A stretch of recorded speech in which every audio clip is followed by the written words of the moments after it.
Όταν το 2001 το Πανεπιστήμιο Κρήτης ανέλαβε την οργάνωση της βιβλιοθήκης του Φιλεκπαιδευτικού Συλλόγου Αδριανουπόλεως, ανάμεσα στα βιβλία που καταγράφηκαν υπήρχε και ένας σύμμικτος δερματόδετος τόμος, ο οποίος διέσωζε μια αθισάβριστη ως τότε έμετρη ιστορική αφήγηση, γραμμένη από το Ζακυνθινό λόγιο Θεόδωρο Μοντσελέζε και τυπωμένη στη Βενετία από το τυπογραφείο των Ιουλιανών στα 1657.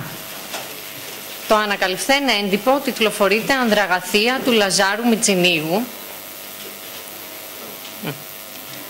και πραγματεύεται κυρίως την ναυμαχία των Δαρδανελίων της 26ης Ιουνίου 1656 και άλλα ιστορικά γεγονότα σχετικά με τις ναυτικές επιχειρήσεις του Βενετικού στόλου ενάντια στις τουρκικές ναυαρχίδες στην ευρύτερη θαλάσσια περιοχή του Αιγαίου κατά τη διάρκεια του Κρητικού πολέμου.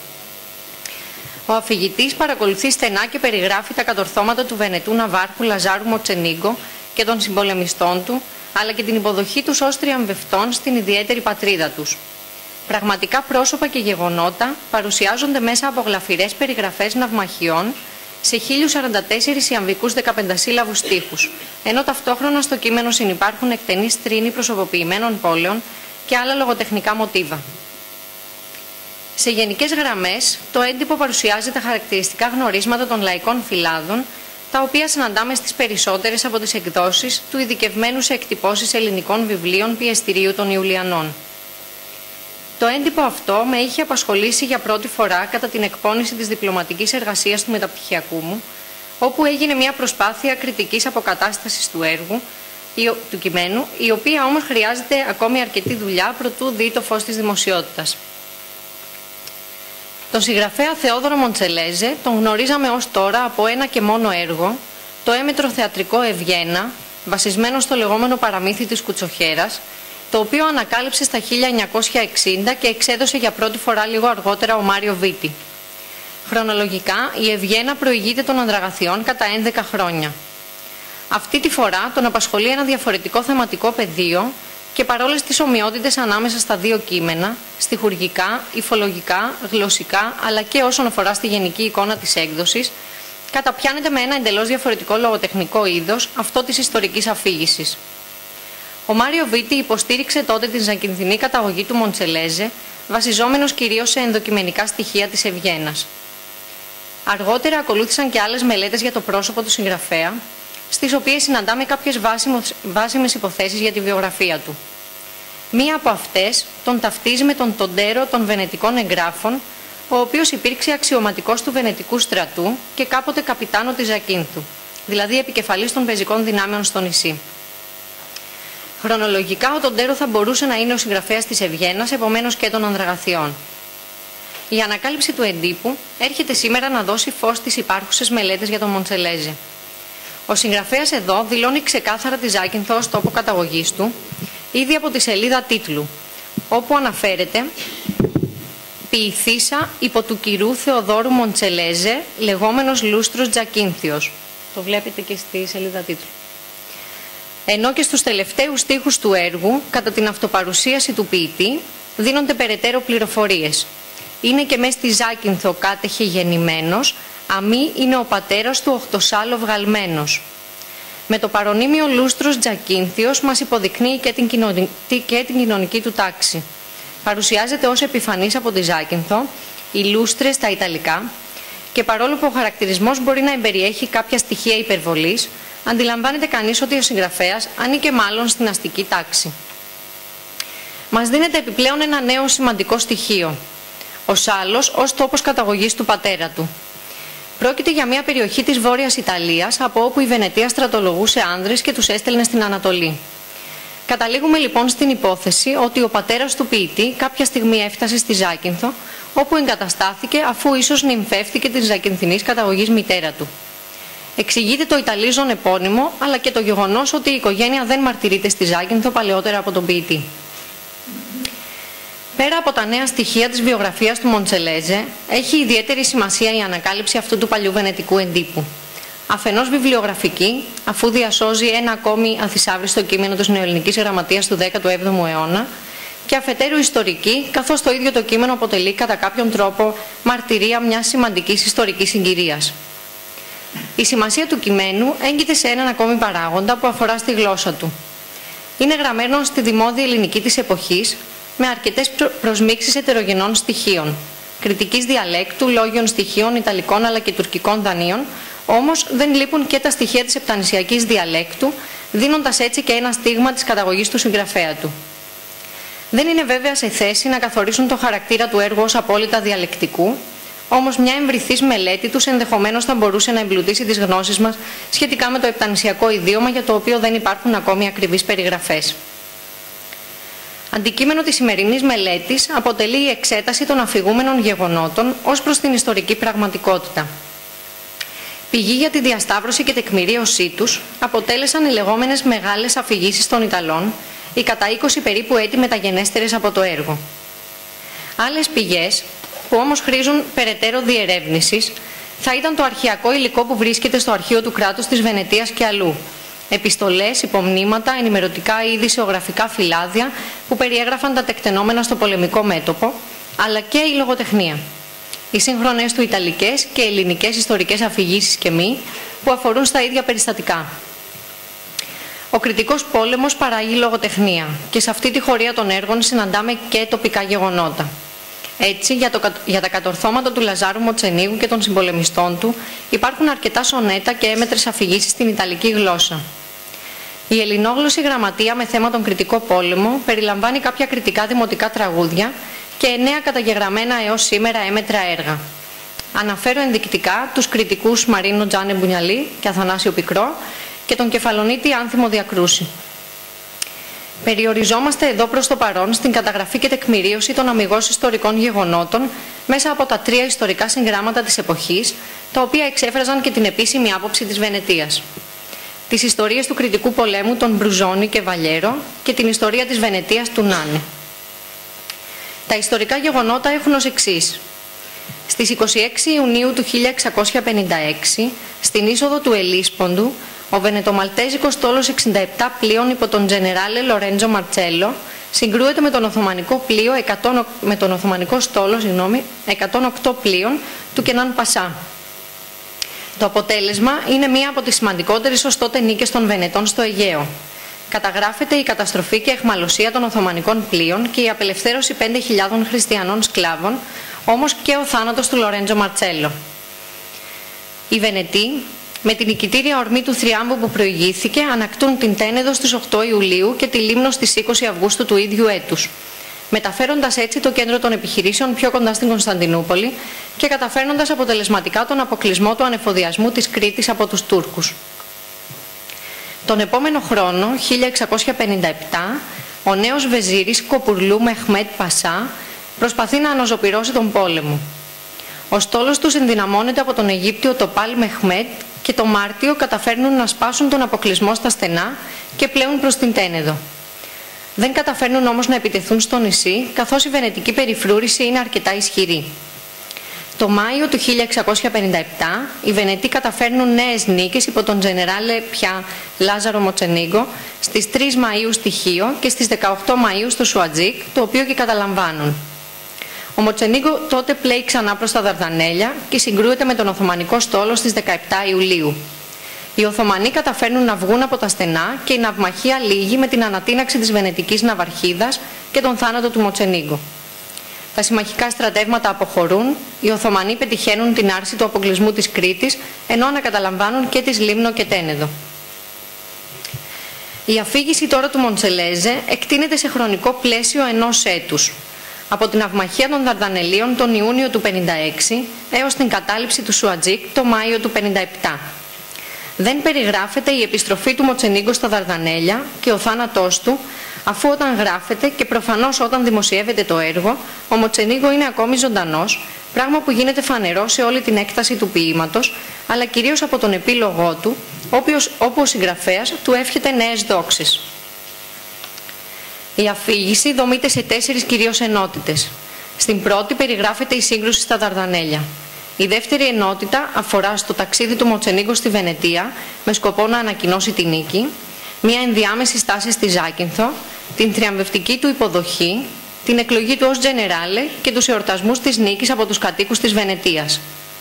Στην τρίτη ενότητα, ο Μοτσενίγκο, αφού έχει περάσει από την Κεφαλονιά και την Κρήτη, ξαναεπιχειρεί κερδοφόρα στοιχείο, ενώ στην τέταρτη και τελευταία ενότητα περιγράφονται τα γεγονότα της 18ης Μαΐου στο Σουατζίκ. Τα ιστορικά και ιστορικής φύσης στοιχεία του κειμένου αξιολογήθηκαν για την αξιοπιστία και την εγκυρότητά τους με βάση 4 κυρίως άξονες. Τα ίδια τα γεγονότα, η ακρίβεια, η πληρότητα και η χρονολογική σειρά στην οποία παρατίθενται, τις ημερομηνίες και χρονολογίες που δίνει ή δεν δίνει ο ποιητής, τα πρόσωπα του έργου και αν αυτά είναι υπαρκτά ιστορικά και τέλος τα αριθμητικά δεδομένα που αναφέρονται μέσα στην αφήγηση. Εξετάστηκαν επίσης παραλήψεις σημαντικών ιστορικών στοιχείων και περιφερειακών γεγονότων. Από τη συστηματική σύγκριση των παρουσιαζόμενων στην αφήγηση γεγονότων με εκείνα των ιστορικών συγγραμμάτων, παραθέτω εδώ κάποια γενικά συμπεράσματα. Όλα τα σημαντικά γεγονότα της αφήγησης ταυτίζονται στο γενικότερο πλαίσιό τους με τις αναφορές των ιστορικών.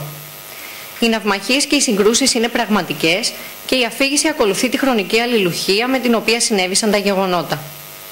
Σε όλες τις ενότητες του κειμένου αφηγείται με μεγάλη ακρίβεια τις κινήσεις του Βενετικού στόλου αλλά και του Οθωμανικού, τη διάταξη και τα είδη των πλοίων, τις στρατιωτικές τακτικές εκατέρωθεν και τις καιρικές συνθήκες που επικρατούν στην εκάστοτε θαλάσσια περιοχή.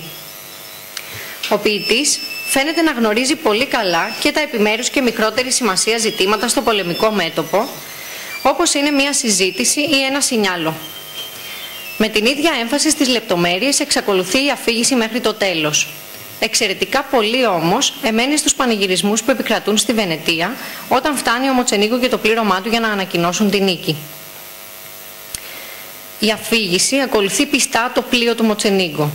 Είναι λοιπόν αναμενόμενο να μην αναφέρονται κάποια σημαντικά μεν γεγονότα που συμβαίνουν όμως περιφερειακά ή κατά την απουσία του ήρωά του. Έτσι, αποσιωπάται για παράδειγμα το γεγονός ότι ο Βενετικός στόλος καταλαμβάνει τη Λίμνο και την Τένεδο, αφού ο Μοτσενίγκο έχει επιστρέψει πια στη Βενετία. Επιπλέον, σε κανένα σημείο δεν αναφέρει τι συμβαίνει παράλληλα στην Κρήτη ή αγνοεί τις κοινωνικοπολιτικές συνθήκες που επικρατούν στη Βενετία όταν ο Μοτσενίγκο δεν είναι παρόν. Υπάρχουν βέβαια και κάποιες παραλήψεις, οι οποίες μάλλον είναι ενδεικτικές της σκοπιάς του αφηγητή. Παραβλέπει, ενδεχομένως σκόπιμα, το παρασκήνιο της εκλογής του ήρωα του ως Τζενεράλε, το γεγονός δηλαδή ότι υπήρξε διένεξη ανάμεσα στη Σύγκλιτο και στο Μεγάλο Συμβούλιο για το αξίωμά του. Παραλείπει επίσης να αναφέρει ότι η τριήμερη πάνδημη συμμετοχή των Βενετών στους εορτασμούς γίνεται και, ή μάλλον κυρίως, για να τιμηθεί ο νεκρός Λορέντζο Μαρτσέλο, του οποίου τη σωρό, όπως μαθαίνουμε από τα συγγράμματα, είχε αναλάβει να μεταφέρει στην πατρίδα ο Μοτσενίγκο. Οι αναφορές του συγγραφέα στον Μαρτσέλο σταματούν στο πεδίο της μάχης. Για τον Μοντσελέζε, το τιμόμενο πρόσωπο είναι ο Μοτσενίγκο. Έχει ενδιαφέρον σε αυτό το σημείο να επισημανθεί ότι ο Μοντσελέζε συμπεριλαμβάνει στην αφήγησή του και ένα ακόμη γεγονός το οποίο δεν υπάρχει στα ιστορικά συγγράμματα. Πρόκειται για μια στάση στην Κεφαλονιά με σκοπό τη στρατολόγηση επικηρυγμένων ανδρών και την τοποθέτησή του στην Τένεδο λίγο αργότερα από την εκλογή και αναχώρησή του από τη Βενετία. Οι πληροφορίες παρόλα αυτά επιβεβαιώνονται από άλλη πηγή. Μια επιστολή αναφορά που κάνει ο ίδιος ο Μοτσενίγκο με ημερομηνία 10 Αυγούστου 1656. Δεν αποκλείεται ο Μοντσελέζε να είχε γνώση αυτής της επιστολής, καθώς μεταφέρει στην αφήγηση γλαφυρότατα περιστατικά από τις αντιδράσεις στο νησί. Όσον αφορά τώρα στις ημερομηνίες διεξαγωγής των συγκρούσεων, ξεκάθαρα αναφέρει μόνο μία, εκείνη της ναυμαχίας των Δαρδανελίων. Έχει ενδιαφέρον, που όμως το έχουμε συναντήσει και σε άλλα κείμενα της εποχής, ότι μας δίνει την ημέρα της εβδομάδας κατά το Γρηγοριανό ημερολόγιο, αλλά την ημερομηνία με το Ιουλιανό. Στη συνέχεια της αφήγησης δεν δίνει άλλα ακριβή στοιχεία προσδιορισμού του χρόνου και έτσι δεν μαθαίνουμε για παράδειγμα πότε κάνει στάση στη Ζάκυνθο, πότε φτάνει στη Βενετία, ούτε πότε ακριβώς ξαναφεύγει. Βέβαια, πολλές από αυτές τις πληροφορίες δεν τις αντλούμε πάντα με σαφήνεια ούτε μέσα από τις ιστορίες των Βαλιέρο, Μπρουζόνη και Νάνη, παρά μόνο από άλλες, αρχαιακές συνήθως πηγές.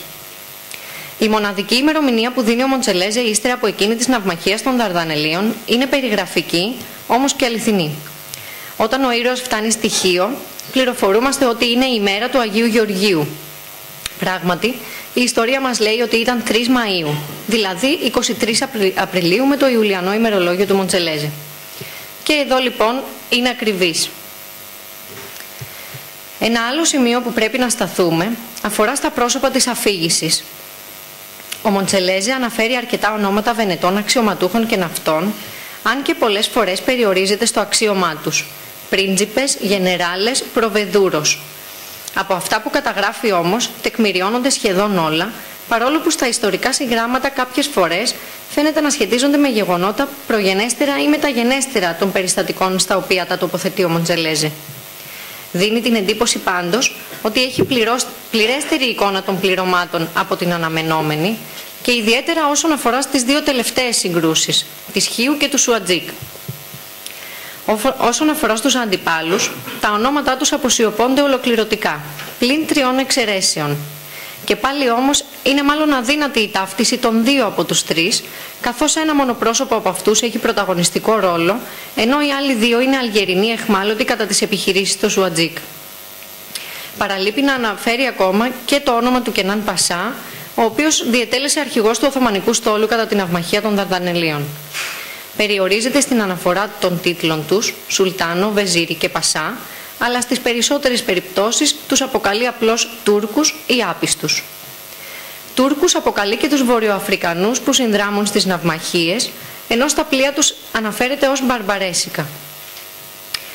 Αναφορικά με τα τοπονύμια όμως, φροντίζει να είναι πολύ ακριβής και δεν παραλείπει κάθε φορά να δηλώσει σε ποιο σημείο βρίσκεται ο στόλος. Επίσης, κατά τους πανηγυρισμούς της νίκης αναφέρονται διάφορες συνοικίες και περιοχές της Βενετίας με μεγάλη συνέπεια. Το μόνο που δεν μαθαίνουμε από το κείμενο είναι η συγκεκριμένη πόλη της Κρήτης, όπου κάνει μια πολύ σύντομη επιθεώρηση των στρατευμάτων. Η αφήγηση, παρότι κείμενο λογοτεχνικό, αναπόφευκτα αναφέρει αρκετά αριθμητικά στοιχεία που αφορούν στα πλοία που λαμβάνουν μέρος στις επιχειρήσεις, στα κανόνια, στους νεκρούς, τους αιχμαλώτους ή τα λάφυρα.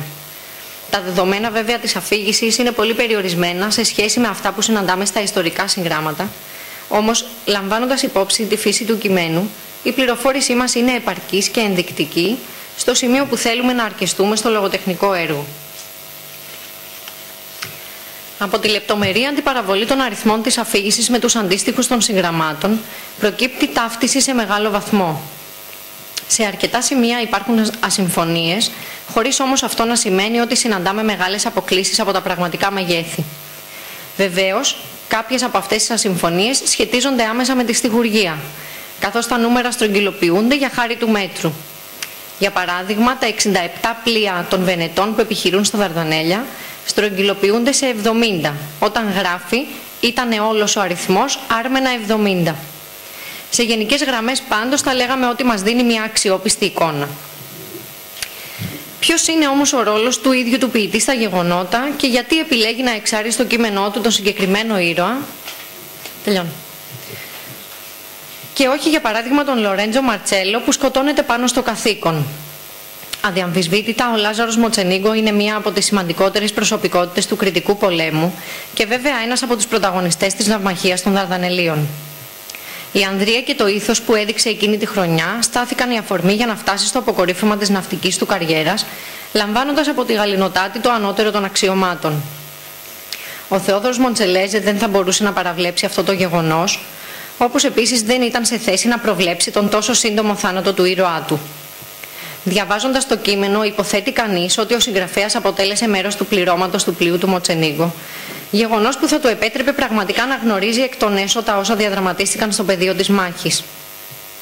Τα στοιχεία όμως δεν επαρκούν για να επιβεβαιώσουμε αυτή την υπόθεση, παρόλο που σε αρκετά σημεία διαφαίνεται μια σχέση υποτέλειας και ιδιαίτερα στον επίλογο του έργου, όπου ο συγγραφέας αναφέρεται πολλάκι στο Μοτσενίγκο ως αφέντη του. Το βέβαιο είναι ότι ο συγγραφέας πέφτει να καταγράψει τα γεγονότα όσο του είναι ακόμα πρόσφορα στη μνήμη του, όπως ο ίδιος δηλώνει. Λέει, για να μην χάσω τα έγραψα. Οι λεπτομερέστατες πληροφορίες του για την θριαμβευτική υποδοχή του Μοτσενίγκο και του πληρώματός του στη Ρίβαντε η Σκιαβώνη της Βενετίας μας δίνουν την αίσθηση ότι και ο ίδιος βρισκόταν ανάμεσα στο πλήθος που ζητοκράβγαζε, χωρίς όμως να είμαστε σε θέση να ισχυριστούμε ότι ο συγγραφέας ήταν μόνιμος κάτοικος της Βενετίας. Εδώ βέβαια μας ενδιαφέρει η περίσταση της σύνθεσης και δημοσίευσης των Ανδραγαθιών. Θα περιοριστούμε λοιπόν στην υπόθεση ότι για κάποιο λόγο, εάν αυτός δεν ήταν πράγματι η συμμετοχή του στα στρατιωτικά πράγματα, βρέθηκε από τη Ζάκυνθο στη Βενετία για ένα σχετικά μεγάλο διάστημα, ενώ οι μάχες που αφηγείται ήταν σε εξέλιξη. Γράφει λοιπόν και δημοσιεύει το έργο του ενώ βρίσκεται ακόμα εκεί. Δεδομένου ότι για να φτάσει μια είδηση από το Αιγαίο στη Βενετία θα έπρεπε να μεσολαβήσει τουλάχιστον ένα διάστημα 15 ημερών, υποθέτουμε ότι πληροφορείται την νικηφόρα σύγκρουση της 18ης Μαΐου μέσα στον Ιούνιο του 1657, δηλαδή έναν περίπου μήνα πριν από τη δημοσίευση του έργου. Οδηγούμαστε επομένως στο συμπέρασμα ότι ο Μοντσελέζε συνέθετε σταδιακά την αφήγησή του ήδη από τον προηγούμενο χρόνο ή έστω αρκετούς μήνες πριν από τη δημοσίευσή της.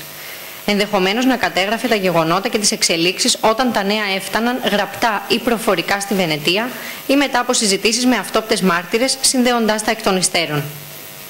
Όποια υπόθεση και αν ευσταθεί, η αφήγηση κινείται στο επίπεδο της προσωπικής μαρτυρίας. Ο ποιητής φαίνεται να γνωρίζει αρκετά και διαχειρίζεται τα ρεαλιστικά στοιχεία με τρόπο ώστε να επιτελέσει τον απότερο σκοπό του. Να αποδώσει δηλαδή, όχι απαραίτητα με ιστορικούς, αλλά με λογοτεχνικούς και θρησκευτικούς όρους τα κατορθώματα του ήρωά του. Και εδώ τίθεται το ερώτημα αν δεν μπορούσε το ίδιο το κείμενο να αντιμετωπιστεί ως ιστορική πηγή για τα γεγονότα που περιγράφονται. Η απάντηση είναι μάλλον ξεκάθαρη. Κάποιος που ενδιαφέρεται για τη μικροϊστορική εξέταση των γεγονότων θα πρέπει να ανατρέξει στις επίσημες και αμιγώς ιστορικές πηγές. Η αφήγηση του Μοντσελέζε αγνοεί ή παραλείπει παράλληλα επεισόδια της ίδιας περίοδου, αφού ο στόχος του είναι άλλος και η οπτική του δεν είναι ευρεία. Για την καταγραφή όμως μιας συγκεκριμένης μαρτυρίας, συλλογικών νοοτροπιών συγκεκριμένων ομάδων, της ψυχοσύνθεσης του ατόμου που γράφει ή του ατόμου που συμμετέχει στα γεγονότα, τότε μπορεί κανείς να ανατρέξει και στις ανδραγαθίες. Εφόσον όλα τα περιγραφόμενα γεγονότα είναι πραγματικά, ένας υποψιασμένος αναγνώστης που θα ήταν σε θέση να απομονώσει τα στερεότυπα, τους λογοτύπους, τα λογοτεχνικά μοτίβα και τα σχήματα, όπως επίσης και το πολύ σημαντικό στοιχείο της θρησκευτικής πίστης, το οποίο είναι διάχυτο μέσα στο έργο και καθορίζει σε μεγάλο βαθμό τη ροή αλλά και την ερμηνεία της αφήγησης, ενδεχομένως θα μπορούσε να διακρίνει μέσα στις λεπτομέρειες κάποια ιστορικά με την ευρύτερη έννοια του όρου, κοινωνικά και ανθρωπολογικά στοιχεία. Ευχαριστώ.